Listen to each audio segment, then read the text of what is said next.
अच्छा और सच्चा हिंदुस्तानी पहुंचा था, जो इस सरकार में लोकतंत्र की गला घोटने का हर वक्त एक एक करके, कहते हैं आज मेरी बारी कल तेरी बारी, एक एक करके सबका गला घोटने का जो प्रयास कर रहा है, तो जिनके दिलों में हिंदुस्तान धड़क रहा है, जिनको लगता है कि ये देश तिलक और टोपी के साथ चलेगा, वो सब आज बकवोट बिल के खिलाफ है और अपने देश के प्रधानमंत्री आदरणीय नरेंद्र मोदी जी से इस बकवोट अमेंडमेंट बिल के खिलाफ आज पूरे हिंदुस्तान का नागरिक और ऑल इंडिया मजलिस इत्तेहादुल मुस्लिमीन के सिपाही होने के नाते मैं मांग करता हूं कि अपने इस हट से वो पीछे हटे और देश को अस्थिर रहने पाए। आप अभी भी सनातनी हैं? वाह, कौन बांट रहा सर्टिफिकेट? आपके संबोधन अनुसार सर्टिफिकेट कौन बांट रहा सनातनी का? सनातनी का सर्टिफिकेट बांटने वाला व्यक्ति है कौन, मैं पूछना चाहता हूँ। सर दिक्कत कहाँ है? कहा जा रहा है एक परिवार का वर्चस्व है इसके वक्फ बोर्ड पे। दिक्कत कहीं नहीं है। हाँ। बोलिए। दिक्कत है जब आप हिंदू धार्मिक न्यास बोर्ड में किसी मुस्लिम समुदाय को नहीं शामिल कर सकते, जब आप सिख गुरुद्वारा प्रबंधन कमेटी में किसी दूसरे बिरादरी को आप शामिल नहीं कर सकते, तो ऐसी क्या बाध्यता है भाई? क्या वो कौन सी वो कमजोरी हमारे देश के अच्छे सच्चे मुसलमानों की है जिसे तुम पकड़ के नस को दबाने का प्रयास कर रहे हो? क्यों तुम छेड़ रहे हो? क्यों परेशान करना चाहते हो? और जेपीसी के नाम पर जो धांधली इन्होंने की, कई बार हमारे नेता बैरिस्टर असदुद्दीन ओवैसी साहब ने आपके बीच मीडिया के बीच आकर के उजागर करने का काम किया कि ये सरकार जेपीसी के नाम पर सिर्फ और सिर्फ जनता को बड़गलाने का प्रयास कर रहा है, जबकि जेपीसी की किसी भी सुझाव को मानने को तैयार नहीं है। अरे मान तो लिए। अरे मान तो लिए, किसनमा को मनवा दिया ना, पहले खालिस्तानी पाकिस्तानी और फिर आजा भैया हिंदुस्तानी, थुक के चाट लिया ना। मजबूत सरकार है, नहीं झुकेगी। मजबूत तो है, मजबूत इसलिए है क्योंकि देश की जो लोकतंत्र का जो 4 स्तंभ होता है ना, हर स्तंभ में कहीं ना कहीं अपना उसने सेंध लगाने का काम पूरा कर लिया। मैं सैल्यूट करता हूं आप लोगों को, आपकी माओं को सैल्यूट करता हूं कि कम से कम जनता के बीच सच्चाई तो परोस रहे हो। लेकिन जिस मीडिया में हिंदुस्तान की आवाम को विश्वास था, वो मीडिया आज बिक चुकी है। गर्व से कहता हूं मैं हिंदू, लेकिन हिंदू होने से पहले हिंदू होने से पहले इस सरहद पे मरने वालों की शहादत को मैं याद करता हूं। जब हम 1857 की क्रांति को अगर आप याद करेंगे तो एक अगर मंगल पांडे ने नेतृत्व किया था, तो उसी मदरसे से मौलाना और एक से एक हाफिज निकल करके रहस्यी तहरीर लिखी और फांसी के फंदे को चुमा, तब कहीं जाकर के हम आज़ादी की सांस ले पा रहे हैं। अरे मोदी जी सुधार कर रहे हैं, ऑपरेशन होगा, थोड़ा दुख दर्द होगा, लेकिन बाद में सब बढ़िया ही होगा ना। बाद में हाँ, मोदी जी में सुधार तो हो गया। आजकल पहनते थे, अब फुल पर आ गए हैं। हाफ पैंट पहनने वाले को फुल पैंट मिल गया है। सुधार हो गया ना, जनता जाए बाहर में। अरे गामा जी, अगर बोर्ड में नॉन मुस्लिम रहेंगे हिंदू भाई, तभी तो गंगा जमुनी तहजीब होगा, भाईचारा कायम होगा। उसी में काहे रहेगा? सिख प्रबंधक कमेटी में काहे नहीं रहेगा? हिंदू धार्मिक न्यास बोर्ड में काहे नहीं रहेगा? के साथ है, तभी तो भाईचारा बना हुआ है। बिल्कुल हम हैं। मेरा नेता अच्छा, मेरा नेता तो सच्चा, मेरा नेता 5 वक्त का नमाजी। मैं अपने भगवान को टाइम से पूजा करता हूँ, टाइम से मानता हूँ। मेरा नेता भी जो है टाइम से पूजा और नमाज करते हैं। पूजा भी करते अब पूजा इबादत करना। आप रोजा रखते हैं? हम क्यों रोजा रखेंगे? आ रहा है नवरात्रि 30 तारीख को, प्रतिपदा की। अब आज से ही आपको बधाई देते हैं। और या देवी सर्वभूतेषु शक्ति रूपेण संस्थिता नमस्तस्मै नमो नमः। हरा गमछा डाल लिया तो कई लोग डाउट कर रहे हैं। आपके शरीर का सबसे नाजुक अंग कौन सा है, मैं पूछना चाहता हूँ। अंध भक्तों से पूछना चाहता हूँ कि अरे अंध भक्तों, तुम्हारे शरीर का सबसे नाजुक अंग कौन सा है? तो बोलेगा आँख। जब आँख का इलाज कराने जाएगा ना, तो उसको भगवा कलर का पट्टा नहीं मिलेगा।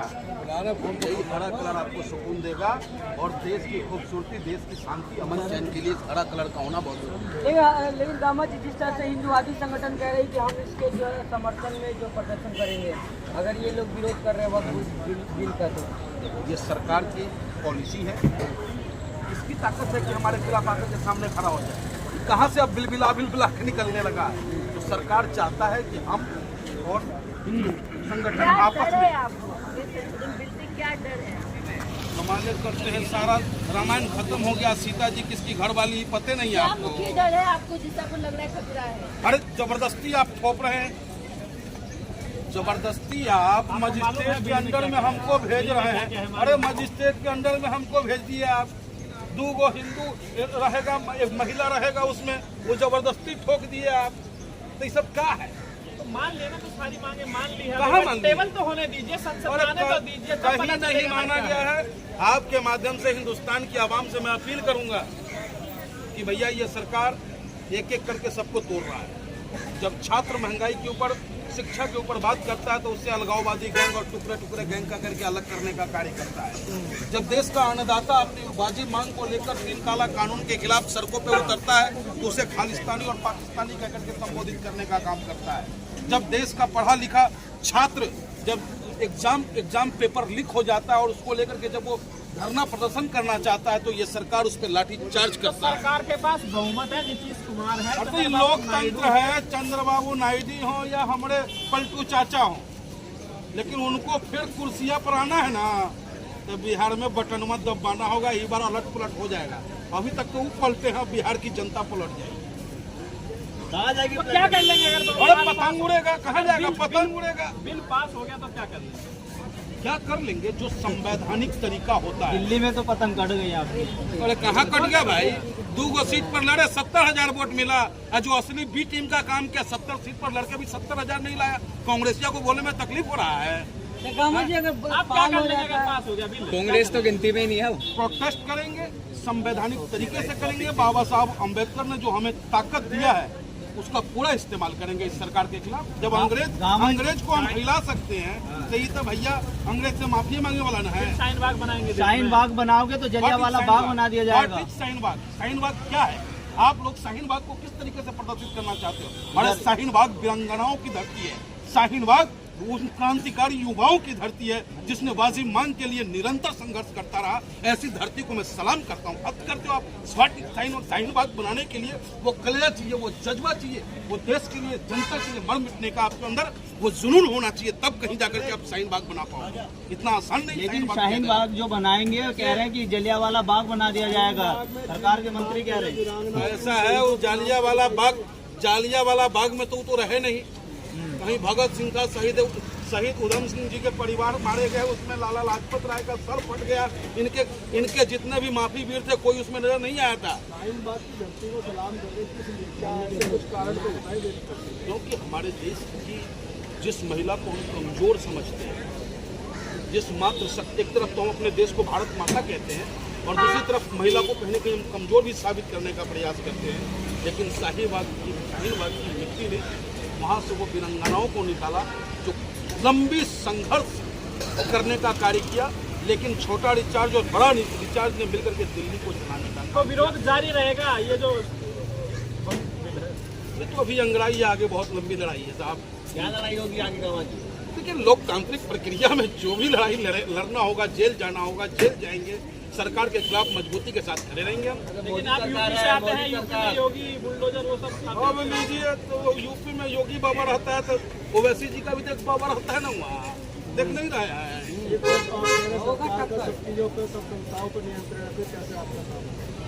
लोकतंत्र को बचाने के लिए आप सोचे कि सिर्फ पड़ोसी का बेटा ही भगत सिंह बने और आपका बेटा इंजीनियर बन जाए, तब तो भला नहीं हो सकता।